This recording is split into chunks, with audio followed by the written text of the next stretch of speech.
ఎన్నికల ఫలితాలు వచ్చి రాగానే అక్రమ కేసులు పెట్టి 54 రోజులు నన్ను జైలుకు పంపించిన పరిస్థితి. ఆ తర్వాత వరుసగా కూడా అక్రమ కేసులు పెడతా ఉన్నారు. మా పార్టీకి సంబంధించిన కార్యకర్తలు కానివ్వండి, మమ్మల్ని అభిమానించే ప్రజలు కానివ్వండి, వాళ్ళకి ఏమైనా ఇబ్బంది వస్తే వాళ్ళని కలవటం తప్ప అని అడుగుతాం,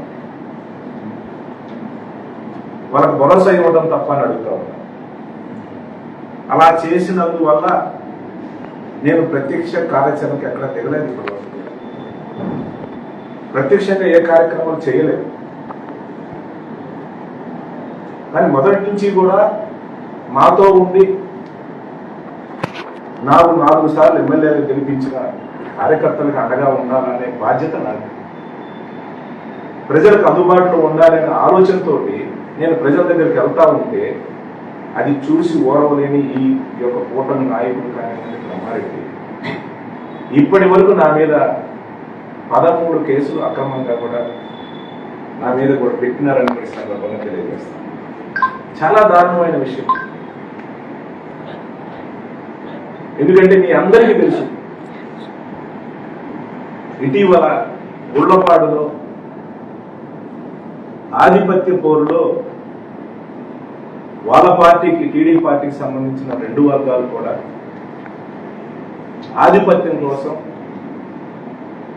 వాళ్ళు తరాలకు కొట్టుకొని జంట హత్యలు జరిగితే దానికి సంబంధించి జిల్లా ఎస్పీ కానివ్వండి, ఆ చనిపోయిన బాధితుల బంధువులు ఎవరైతే ఈ కేసు ప్రత్యక్ష సాక్షులు ఎవరైతే ఉన్నారో, ఈ కేసులో ఎవరైతే రిపోర్ట్ ఇచ్చిన ప్రత్యక్ష సాక్షులు ఎవరైతే ఉన్నారో వాళ్ళు కూడా ఇది ఆధిపత్య పోరు వల్ల మా పార్టీలో వర్గాల పోరు వల్ల కొట్టుకున్నారని వాళ్ళు కూడా చెప్పడం లేదు. అందరూ కూడా మీరు గమనించిన విషయం.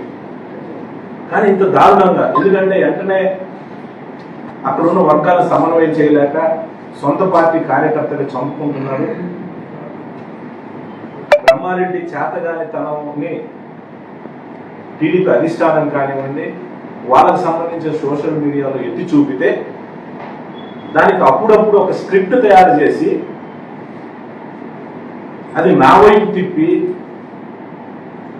అక్కడున్న అధికారుల్ని, పోలీసుల్ని అందరినీ కూడా ఒత్తిడి చేసి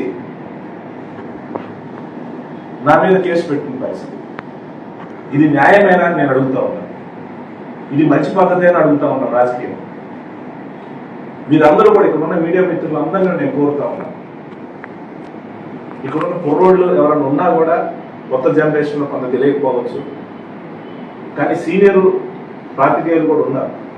మీరందరూ కూడా ఆలోచన చేయండి. మొదటి నుంచి కూడా పల్నాడు అంటేనే ఫ్యాక్షన్ రాజకీయం. ఒకప్పుడు బాగా కూడా ఫ్యాక్షన్ జరిగిన పరిస్థితి. ఎందుకంటే ఆనాడు దుర్గాంబ ఎమ్మెల్యేగా ఉండి చంద్రబాబు నాయుడు ముఖ్యమంత్రిగా ఉన్న టైంలో కూడా చాలా గ్రామంలో ఫ్యాక్షన్, బ్రహ్మారెడ్డి సొంత గ్రామంలోనే ఫ్యాక్షన్ హత్యలు జరిగిన పరిస్థితి. అలాంటి పరిస్థితిలో రాజశేఖర రెడ్డి గారు ముఖ్యమంత్రి అయిన తర్వాత చాలా వరకు ఫ్యాక్షన్ తగ్గిస్తూ వచ్చిన పరిస్థితి. ఆనాడు ఫ్యాక్షన్ రాజకీయాలకు సంబంధం ఉందని ముఖ్యమంత్రి హోదాలో ఈ బ్రహ్మారెడ్డినే చంద్రబాబు నాయుడు పార్టీ సస్పెండ్ చేసిన పరిస్థితి. దానికి ఎవరు బాధ్యత అంటున్నారు?